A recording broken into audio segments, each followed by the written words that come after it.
เจ้าสาวได้พี่น้องผู้อบรมกันสลีนี่คือเจ้าสาวเฮ็ดหมู่เด้อพี่น้องเขาเฮ็ดหมู่เด้อเพิ่นสิขุดอะไรสิปลูกต้นกล้วยอันนี้เจ้าสาวจะได้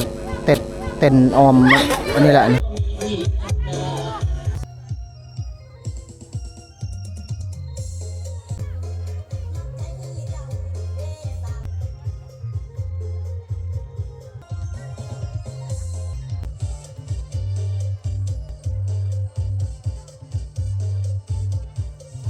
ตอนนี้กลุ่มเจ้าสาวพากันนิ่งอันมักป้งพี่น้องประดับประดานาวีทีก็คือเพิ่น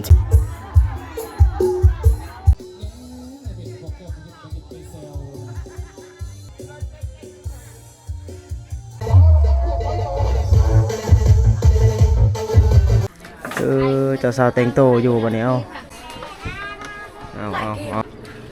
อาหารเจ้าภาพเอาออกให้กิน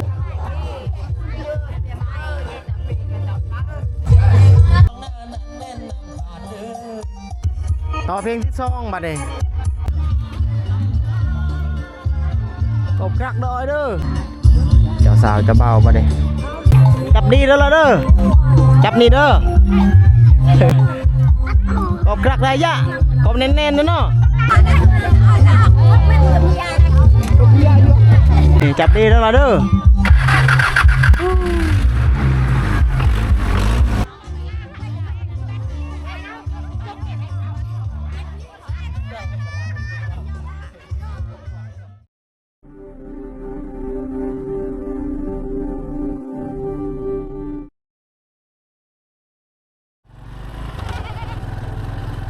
สบายดีพี่น้องสลีขับรถมอเตอร์ไซค์กำลังเข้าไปในหมู่บ้านอีกจุดหนึ่งมื้อนี้มีงานแต่งงานกินดองอีกจุดหนึ่งนะพี่น้องเด้อสลีเดินทางมากับหมู่เพื่อนทองมิวสิกที่เคย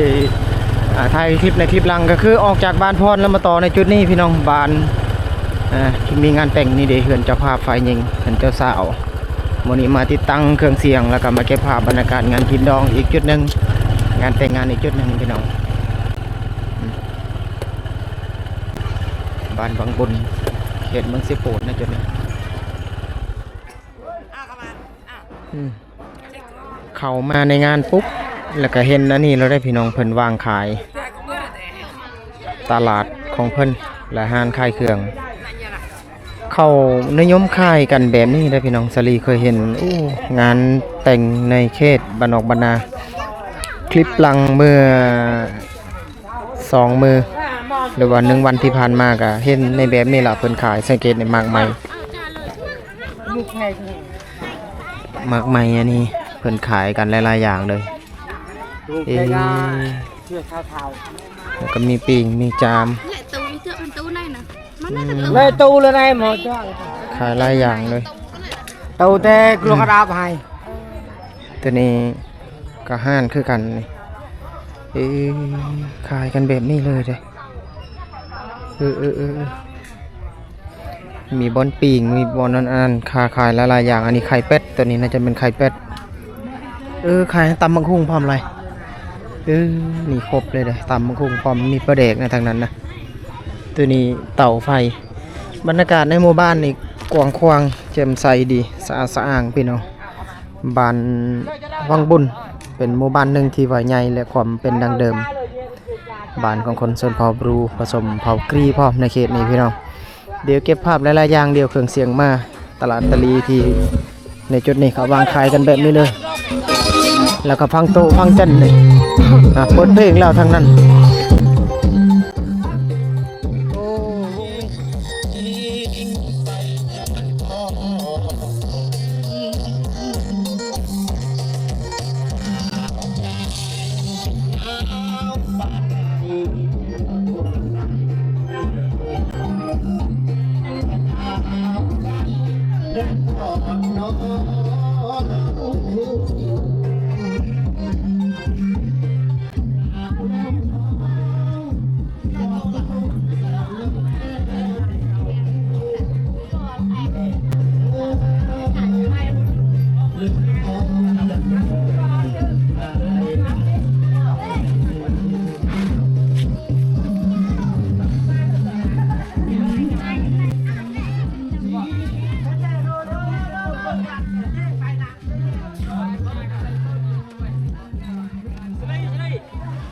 เครื่องเสียงมาแล้วพี่น้องตอนนี้ตัดภาพอีกตัวหนึ่งนี่ดิ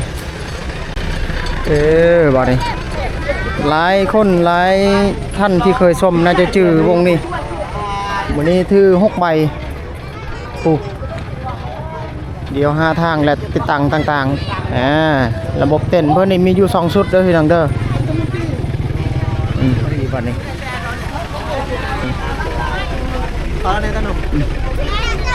หานขายเครื่องพี่น้องขายกันหลายอย่างนี่ก็ขายกันแบบนี้เลยอันนี้คือเฮือนเจ้าผ้าไฟยิงหรือว่าเฮือนเจ้าสาวพวกเขาก็จะถอยรถก่อนหาวิธีลงตู่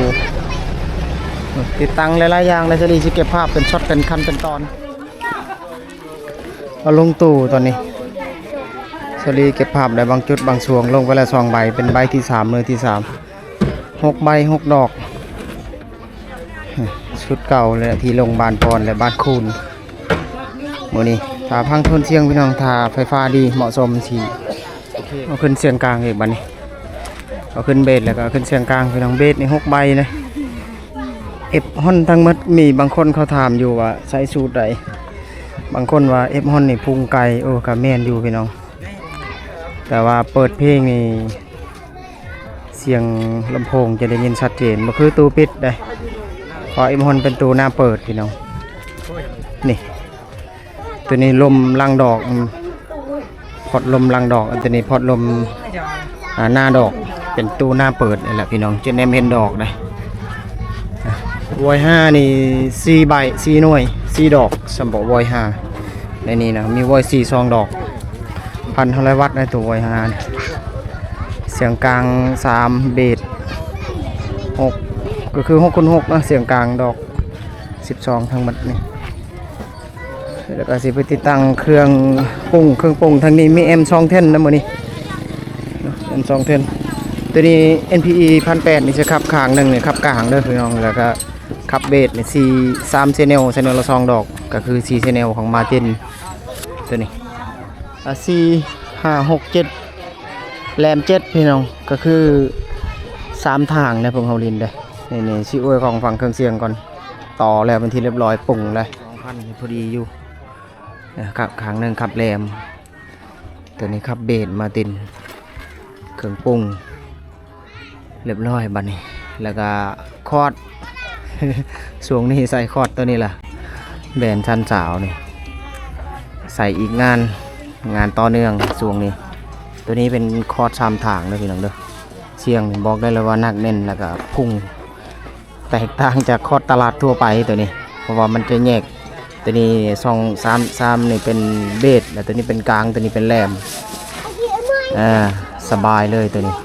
ถ้าว่านี่มันมีสวิตช์ตัวนี้ถ้าว่าบูทขึ้นนี่ผู้ใดที่ต้องการเบสแบบแห้งๆกว่าเก่านะก็คือบูทขึ้นไปนี่แล้วมันจะเฮ็ดให้เบสนี่แห้งกว่าเก่าอีกสวิตช์บูทอันเบสเพิ่นนี่มีขายอันหลายๆอย่างนะในเพจของเพิ่นใน YouTube ก็มีซันสาวพี่น้องไปเสิร์ชไปพิมพ์ใดตัวนี้ซันซาวจะมี power ปัจจุบันนี่คือว่าเห็นเพิ่นขายฮัดดอกลำโพงพร้อมมีบลูทูธมีมิกเซอร์ power มิกเซอร์อยู่กับคอร์ด2 อย่างเลย3 อย่างนี่ถือว่าบ่ได้มีมิกเซอร์เลยถือว่าใช้งานได้เลยคอร์ดของเพิ่นตัวนี้มีแต่คอร์ด3 ทางเพิ่นเฮ็ดรุ่น4 ทางก็มีหลายอย่างนะเพิ่นเฮ็ดนี่เพิ่นเฮ็ดหลายอย่างเลยทุกคนเอาเสรีติดต่อก่อนทางล่างนี่มีสวิตช์กดแบบบิน2 ทาง3 ทางก็ได้พี่น้องเนาะแบบโมโนสตูดิโอก็ลินได้หมดคอร์ดตัวนี้นี่ดิปุ่มตัวนี้ถ้าว่าต้องการ2 ทางก็จะบูตขึ้นแล้ว3 ทางก็จะบูตลงตัวนี้ไปที่มิกเซอร์ตัวนี้สวยงามเลยบัดนี้เปิดไฟแล้วตอนนี้เปิดไฟแล้วทารุ่นพี่น้องทาไฟแห้งน่าจะได้ฟังโทนเสียงที่สวยงามอยู่เพราะว่าวอย5นี่พี่น้องถ้าใครที่ลิ้นเครื่องเสียงก็น่าจะหูวอย5กับวอย4มีการกินไฟคนละแบบกันเอาบัดนี้เครื่องเสียงดังเลยนี่ทีมงานเจ้าสาวเพิ่นกำลังขุด น่าจะเฮ็ดวิธีบ่พี่น้องมินอย่าตามวิธีเมื่อกี้มินอย่าออมใส่นี่เด็กพี่น้องสลีถามภาษาผู้ใดเจ้าสาวแหละเจ้าสาวบ่เจ้าสาวก็แหละ cứ này อ้าวไม่เจ้าสาวนี่เด็กเจ้าสาวผู้นี้โลดพี่น้องสลีถามภาษาชนเผ่าก็คือเพิ่นสิออมวงน่าจะเน่งสายพางต่างๆนะมื้อแลงตอนกลางคืนนี่น่าจะได้พรลำบงแบบออมวิธีเจ้าสาวผู้นี้น่าจะเป็นน้องเจ้าสาวบ่แอมมั้ยนี่ đơn dao ยาวคือกันมันหมู่เนี่ยเจ้าสาวได้พี่น้องผู้อบรมกันสลีนี่คือเจ้าสาวมื้อแรงพี่น้องทาพังเก็บภาพหลายๆอย่างฮอดมื้ออื่นเป็นมื้อเลิกเรื่องงานนี่บ้านวังบุญเขตเมืองเสโปนแขวงสะวรรณเขตในจุดนี้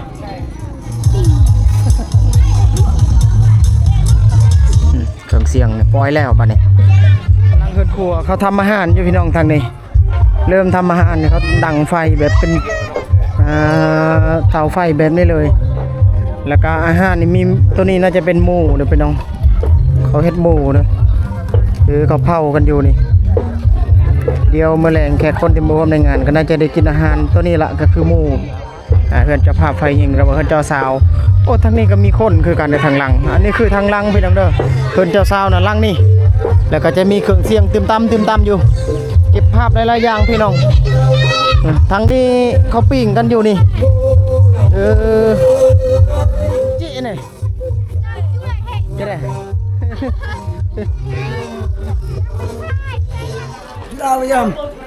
ตอนนี้เจ้าภาพเพิ่นเอาออกอาหารให้กินก็คือนี่แหละนี่เจ้าบ่าวอยู่บ้านใดไอ้เจ้าบ่าววินแหละ จะเบาวินละรายการ กะแลงก้าเจ้าบ่าวอยู่ที่บ้านกะแลงเมืองเซโปนคือกันเนาะ แรงมันแรง เจ้าบ่าวนี่คืออาหารตัวนี้น่าจะเป็นแบ่แม่นบ่ายแบ่ตัวนี้เนาะแล้วก็มีหมูไก่เพิ่นแกงให้กินเอาบัดนี้พวกเฮาสิกินข้าวพี่น้องแล้วก็ส่วนทางผู้แซ่ผู้สาวเพิ่นก็ตกแต่งหน้าวิธีก็คือตัวนี้จะมีอันนี้นะประตูได้แล้วก็ทางนั้นนะเขาเฮ็ดหลายๆอย่างแล้วก็ทางล่างนะก็อาหารอยู่เผางัวเผาหมูพี่น้องเพิ่นทำอาหารกันอยู่อันนี้แขกคนนี่แหละนี่ตลาดตะลีนี่ก็คึกคืนในสะเก็ดน้องๆนี่อยู่เป็นแถวเลยนี่คนนี่เริ่มมาหลายเนี่ยขายเครื่องหลายๆอย่างนี่กลางคืนมื้อแลงนะจะมีคนหลายกว่านี้เพราะว่าตอนนี้นี่เริ่มหอดค่ำแล้วคนก็เริ่มทยอยเข้ามาพวกเราก็จะได้กินข้าวก่อนนี่แหละอาหารบัดนี้เอาพี่น้องกินข้าวกันก่อนหมูไก่และแบ่แจ่วตัวแดงๆนี่แจ่วเจ้าภาพจุดนี้บัดนี้เอากินข้าวก่อนเอาบัดทีนี้จุดนี้เพิ่นเฮ็ดอันนี้เด้เพิ่นสิประดับประดานาวิธีก็คือเพิ่นสิขุดอะไรสิปลูกต้นกล้วยอันนี้เจ้าสาวจะได้เต้นออมอันนี้แหละนี่เอาได้ๆเนาะบัดนี้อายละทางนั้นเอาคือตัดบ่สูงพุ่นเนาะผลขุดคุมลึกเลยได้พี่น้องอันนี้นะเพื่อที่ประดับประดาหน้าวิธีแล้วก็สเก็ตนี่แล้วเพิ่นสิอ้อมมานี่ได้นี่บอนทางประตูเห็นบ่นี่คันใดทางขึ้นงานแต่งในเขตนี้เพิ่นเฮ็ดกันแบบนี้งานกินดองเขตนี้พี่น้องแล้วก็ส่วนทีมงานเน่งไฟเซนซี่อันนี้ประดับประดาหน้าวิธีมื้อแรงแล้วก็ส่วนทางล่างนะเพิ่นทำอาหารอยู่โซโลมอนอยู่คนหลายเด้ต้นกล้วยออมหน้าวิธีเคยเห็นหลายต่อหลายคลิปแต่ว่าบางคลิปก็บ่ทันได้ถ่ายคลิปนี้ก็จะได้เห็นภาพและเก็บภาพบรรยากาศในอย่าก่อขาในพอดีจ้ะเพื่อปรุงนั่นจ้ะหยาบครับบัดนี้เอาพี่น้องเก็บภาพหลายๆอย่าง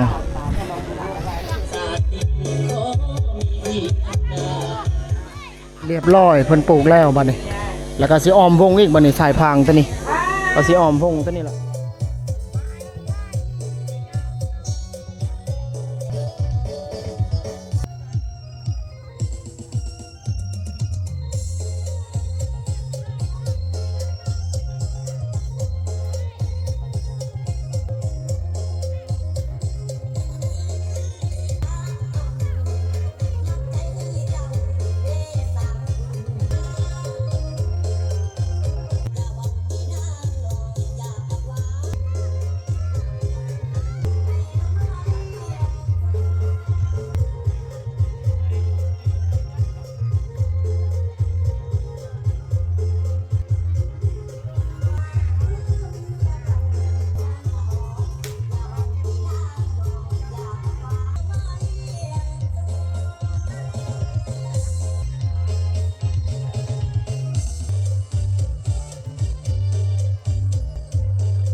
บรรยากาศกลางคืนพี่น้องบัดช่วงค่ำมืดเลยบรรยากาศประมาณนี้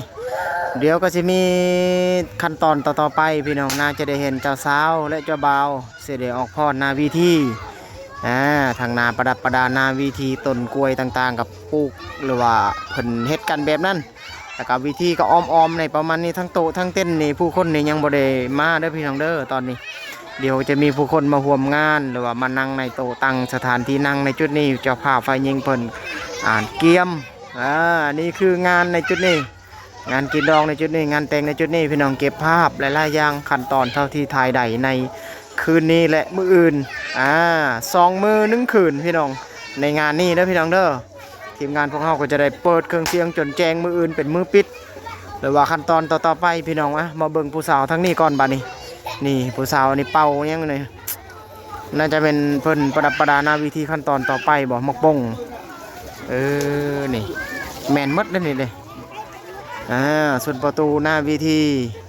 สวยงามพี่น้องคนนี่ถือว่าโอ้ลายพอสมควรเลยในงานพี่น้องเนาะบ้านวังบุญพี่น้องจุดนี่โอ้ผู้สาวโอ้ยพี่น้องเลยบ้านนี้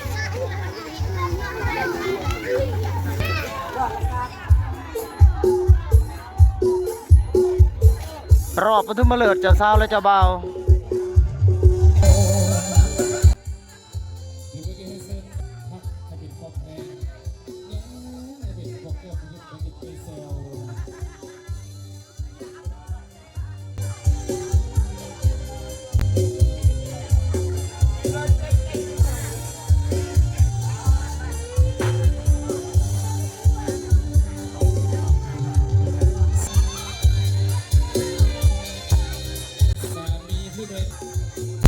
เอา2 พริกสอดเด้อ2 พริกสอดเด้อจะตอบสนองให้เลยขอเสียงตบมือดังเป็นกำลังใจทางใดตบมือในรอบศิลปินนี้เอายาวกันไปเลยเพลงที่2แข่งบอกเข้าคนละทักยายเขาพูดมัดเสือดำก็ยายเขาขนาดเสือดำเป็นแบบออนแนวสะดอก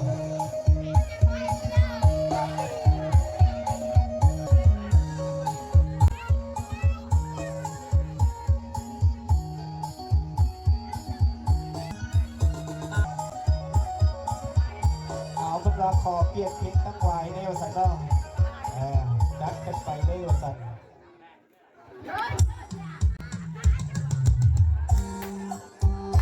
เอาบอกตามก็พอ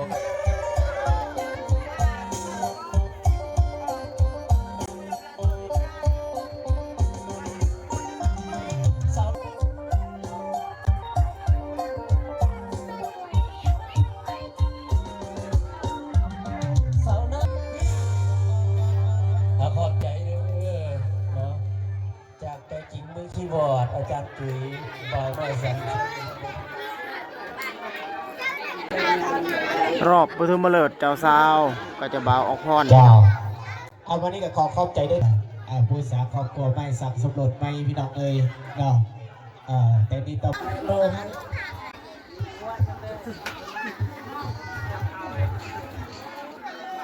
นี่คือบรรยากาศกลางคืนพี่น้องคนวันนี้ก็ซิมอกไปทัก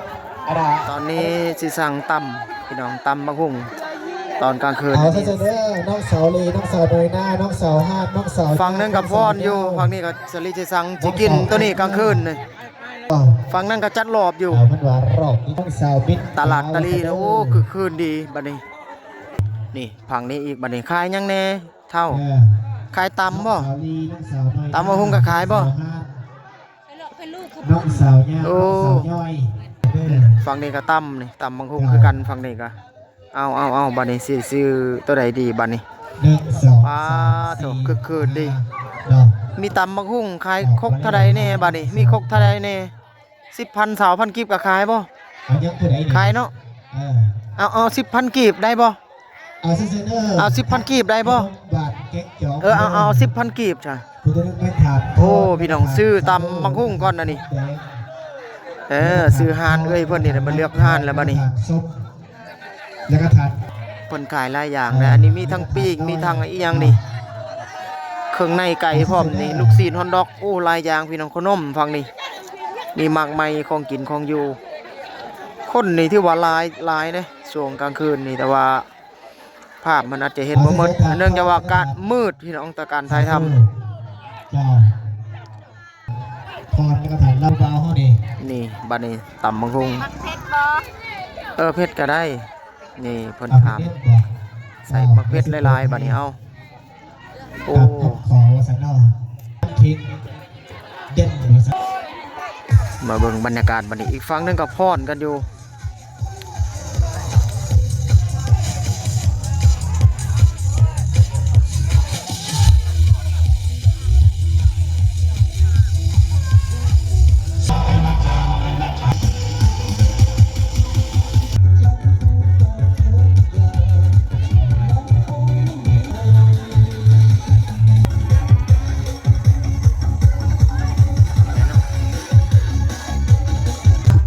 ฝั่งนี้ก็พรอยู่ฝั่งนี้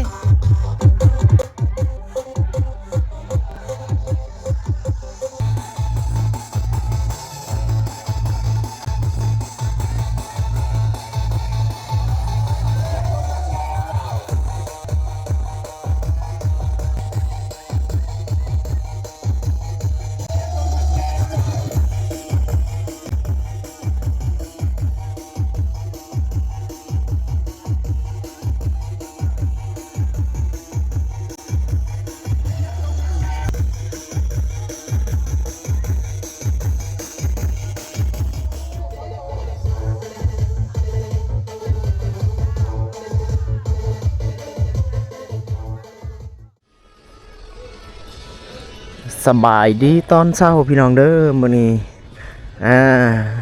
สบายดีตอนเช้าที่ให้ FC ได้ชมบรรยากาศตอนเช้าในหน้าวิธีเมื่อคืนพี่น้องนี้คือสถานที่ที่เขาพรลำบงเมื่อคืนพวกประตูที่เขาเฮ็ดเขาสร้างขึ้นมาอันกาบมักพร้าวหรือว่ามักพร้าวที่เขามัดเอาเสือกพางต่างๆนี่ถือว่าพังเพ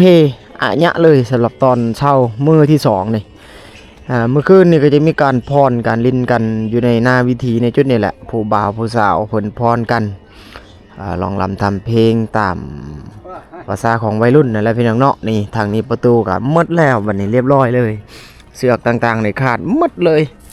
เขาลิ้นเขาพรกันแบบนี้ได้ ตัวนี้ก็ถือว่าฟังเพลงมาแล้วก็ถือว่าเห็นความม่วนของพี่น้องในเขตนี้ของบรรดาวัยรุ่นในเขตนี้แล้วก็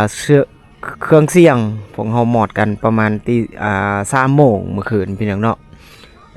หมอดกันประมาณ3 โมงแต่ว่าตอนนี้เปิดอยู่ได้สรีลงเสียงหน่อยหนึ่งจะเก็บภาพบรรยากาศตอนเช้าให้ FC ได้ชมทั้งโต๊ะทั้งตั้งทั้งเครื่องเสียงทีมงานน้องๆลานเพิ่นก็เปิดอยู่แต่ว่าพรเสียงหน่อยหนึ่งพามาเบิ่งทางอันเฮือนคั่วเฮือนไฟนี่คือเฮือนเจ้าพระหัตถ์โดยพี่น้องเด้อสรีย้ำอีกครั้งหนึ่งถ้าผู้ใดยังบ่เข้าใจในจุดนี้ก็คือบ้านวังบุญพี่น้องเนาะบ้านวังบุญนี่ห่างจากบ้านสรีหรือว่าจากจุดนี้ไปหาบ้านสรีนี่ประมาณอยู่เกือบ20 กว่าหรือว่า20 กว่าประมาณเกือบ30นะพี่น้องนะพามาเบื้องด้านล่างก่อนนี่ด้านล่างถ้วยหม้อที่เขากินกันอาหารต่างๆแล้วก็ทางเรือนครัวนี่ได้เขาเห็ดอยู่เห็ดกินแบบนี้ได้ตัวนี้น่าจะต้มเขาน่าจะต้มอาหารตัวนี้น่าจะต้มอาหารหมูอยู่ในงานเนี่ยเขากินหมูนะพี่น้องเขากินหมูเขาไม่ได้กินอันควายหรือว่างัวเขากินหมูกันนี่แหละด้านหลังคนนี่ที่ว่าลายสูงสุดเลยล่ะเมื่อคืนพี่น้องบ้านนี้ที่ว่าเป็นบ้านหนึ่งที่ใหญ่และก็กว้างพอสมควรทั้งหมดเป็นคนชนเผ่าปะปนผู้ไทยน้อยนึงบ้านนี้นี่เขาทำอาหารอยู่ทางนี้สรีบ่สามารถจะเข้าไปถ่ายไกลได้เนื่องจากว่าเป็นอาหารศีลสัตว์เนื้อต่างๆถ่ายพอเห็นประมาณนี้ตัวนี้น่าจะเป็นศีลหมูอาหารหมูตั้งแต่เมื่อวานพี่น้องขั้นตอนต่อไปจะได้ทำอยู่ครัวกินตอนเช้านี่ก็ไอ้เพิ่นนั่งปิ้งไผ่อากาศหนาว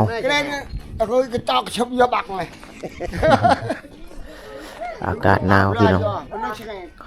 อากาศหนาวช่วงนี้เริ่มหนาวได้บางหมู่บ้านก็หนาวโดยเฉพาะเขตที่ติดกับเวียดนามอันนี้นี่ถือว่าบ่ห่างจากเวียดนามเลยพี่น้อง จากจุดนี้ไปหาเมืองเซโปนน่าจะอยู่ใน3หรือ4กิโลนี่แหละประมาณ3กิโลพี่น้องเนาะถือว่าบ่ห่างกันหลายเลยหมู่บ้านนี่จากเมืองตัวเมืองเซโปนพี่น้องเนาะเขตนี้ส่วนใหญ่เป็นคนชนเผ่ากรีเด้อพี่น้องเด้อภาษานี่ถือว่าเข้าใจกับซาลีอยู่แต่ว่าก็จะมีความแตกต่างกันไปเล็กน้อยส่วนเผ่ากรีส่วนใหญ่จะอยู่ในเขตผู้ดอยแถวเขตเมืองเซโปนแขวงสะวรรณเขตในสายเซบังเหียงที่อยู่กับติดกับเขตเวียดนามหรือว่าบ้านเด่นสวรรค์บ้านดงต่างๆพี่น้องเนาะสำหรับชนเผ่ากรีศึกษาได้ใน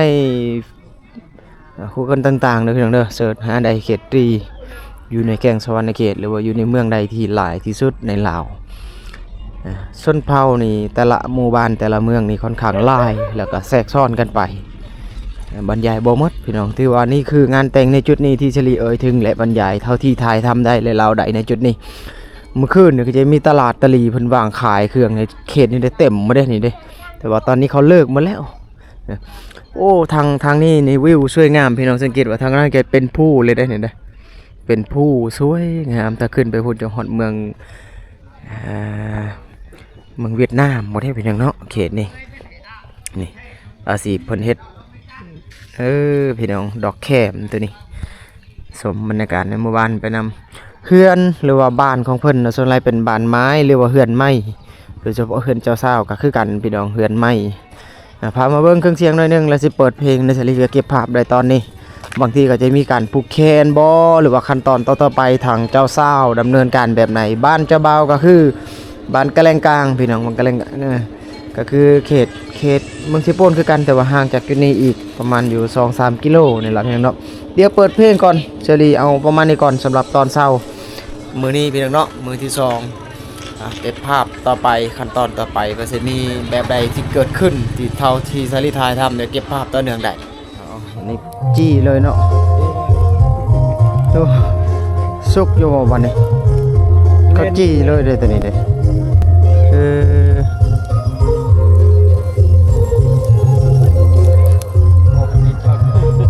ตัวนี้ต้ม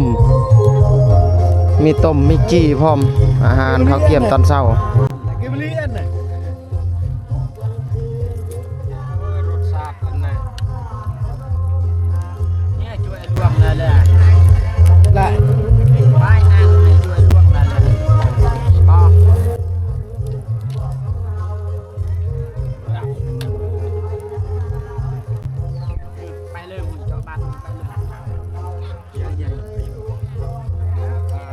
ในเทิงเฮือนนี่เจ้าสาวแต่งโตกันอยู่พี่น้องเดี๋ยวสิขึ้นไปเบิ่งก่อน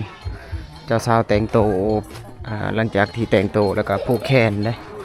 ในเฮือนลังหน่อยนี่เฮือนเจ้าสาวนี่แหละนี่เจ้าสาวแต่งโตอยู่บัดนี้ก่อนที่ส่งไปที่บ้านเจ้าบ่าวก็แต่งโตกันก่อนแบบนี้นะพี่น้องนี่คือเบื้องหลังการเจ้าสาวเพิ่นกะเกี่ยมต่างๆสิได้พรอีกตอนเช้าบ่วันนี้เนาะเจ้าสาวนี่พรตอนเช้าบ่วันนี้โอ้เจ้าสาวเกี่ยมงานหลายๆอย่างนะขั้นตอน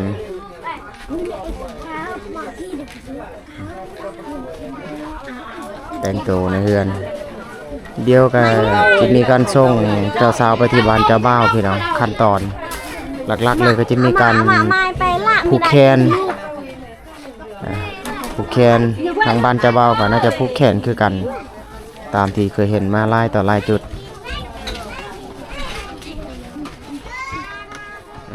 เอาบัดนี้แต่งตัวลงไปก่อนลงมาทางนี้อีกเถื่อทางนี้ก็แกงนี่เริ่มสุกแล้วตามเบิ่งนี่พอสุกแล้วบอยจีนนั่นนี่นู่เป็นเจอกะทิแต่บายอันนี้ใช้เรือเล่นนะป่นเลยป่นเลยแบบเมืองได้ใหญ่เขาป่นเลยได้งัวกับหมูได้นี่ป่นเลยเด้เขาคั่วป่นนำกันเลยก็คืองัวกับแต่เมื่อวานเนาะหมูนี่กับเมื่อวานช่วงค่ำนะเพิ่นเฮ็ดกันเมื่อคืนนี่ช่วงค่ำป่นกันเลยตอนนี้เอา ควันแล้วบังมาแล้วเล่นกองบัดนี้เอ้าพอเห็นประมาณนี้พี่น้อง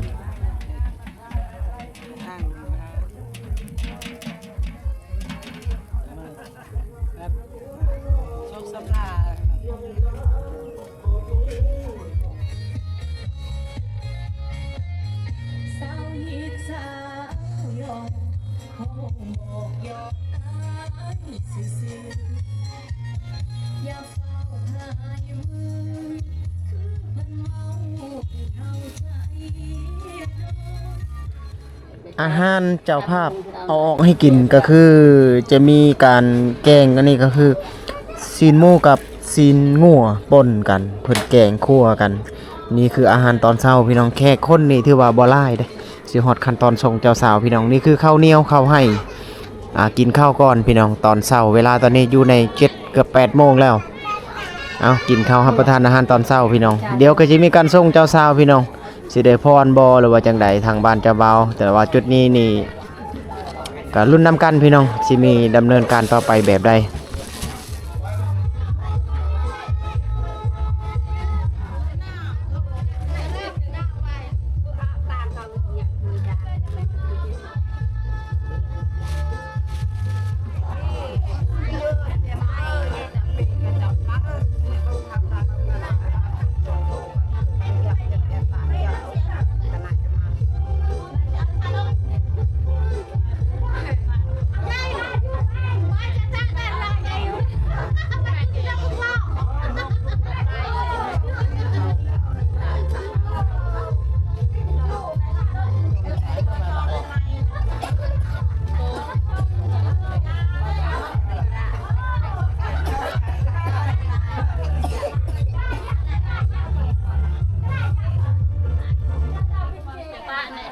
นี่แหละขั้นตอนผูกแขนเจ้าสาวและเจ้าบ่าวพี่น้อง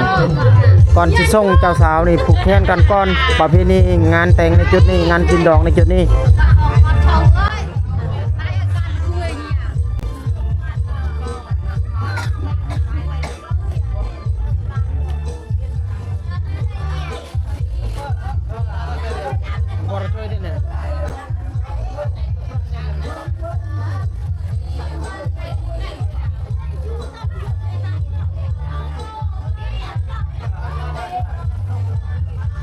ที่ลงไปพี่น้องบัดนี้ลงไปก็คือไปที่บ้านเจ้าบ่าวเด้อพี่น้องเด้อขั้นตอนนะ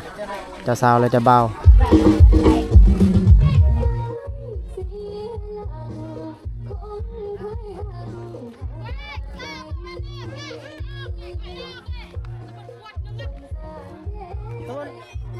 จะเศร้าลงมาพิธีมอยแล้วพี่น้องเลยอาชีพจัดหลับมันว่าทั้งเจ้าบ่าวเจ้าสาวนี่พันสิบหลับก่อนการรอบประสันดอ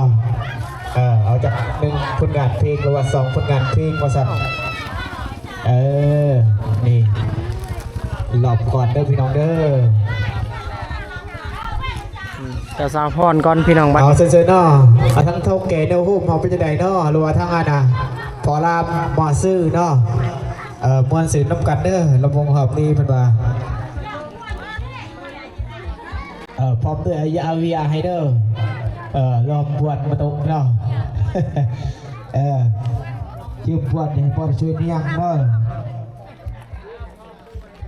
เอาเส้นทั้งเจ้าบ่าวเขาเป็นยังไงเนาะ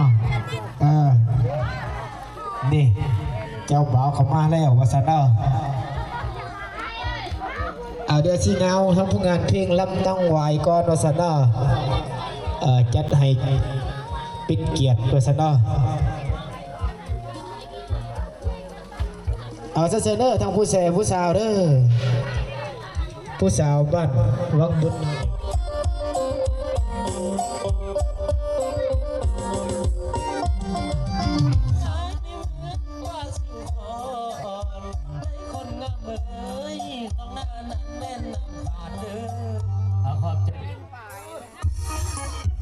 ต่อเพลงที่2บัดนี้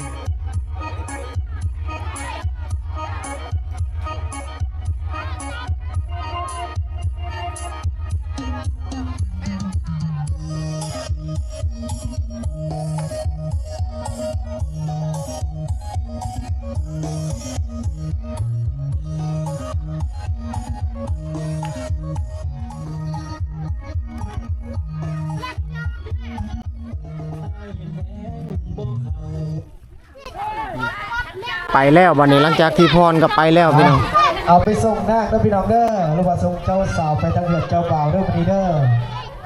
พร้อมเลยทั้งผู้แสดงผู้สาวผู้สาวผู้เกย์เด้อ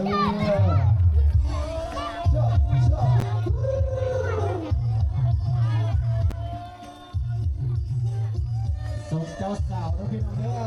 ผู้ใดอยากไปก็ไปผู้ใดบ่อยากไปก็อยู่เฮือนว่าซั่นเนาะ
เจ้าสาวบัดนี้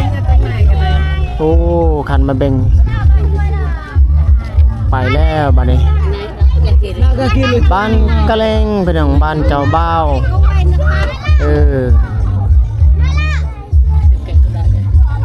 ไม่ได้ขึ้นมาเลย สายผู้แก่นนี่ก็แล้วงานว่าจะได้แก้พี่น้องเนาะ แกะได้จูกันได้จูเลยนั่นเลย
กรักดอยเด้อกักกะยังกะแม่เลยนี่โอ้มันล็อกแล้ววะเนี่ยเจ้าสาวจะเบาบ่เนี่ยเดี๋ยวพุ่นกับพรคือกันแล้วบ่เนี่ย ตี เอากบจับได้ยะเกลียวตลอดได้กันเลยเนาะในองค์กรนปล่อยเลยตาหันเอ้ยจับดีเด้อละเด้อจับนี่เด้อกบกรักได้ยะกบแน่นๆนะเนาะถ้ารถอวิทเกี่ยมพระเจ้าเลยนี่จับดีเด้อละเด้อ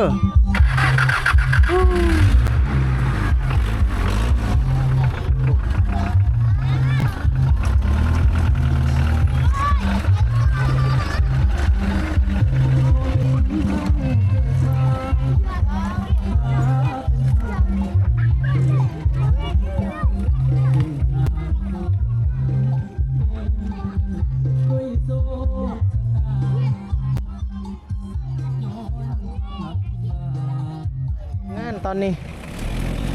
พี่น้องเลิกงานก็คือมุ่งหน้ากลับบ้านขู่เครื่องเสียงขั้นตอนสุดท้ายถ่ายชุดในคลิปทุกขั้นตอนที่ถ่ายทำส่วนมากหรือว่าส่วนแรกก็จะประมาณนี้พี่น้องส่งถ่ายคลิป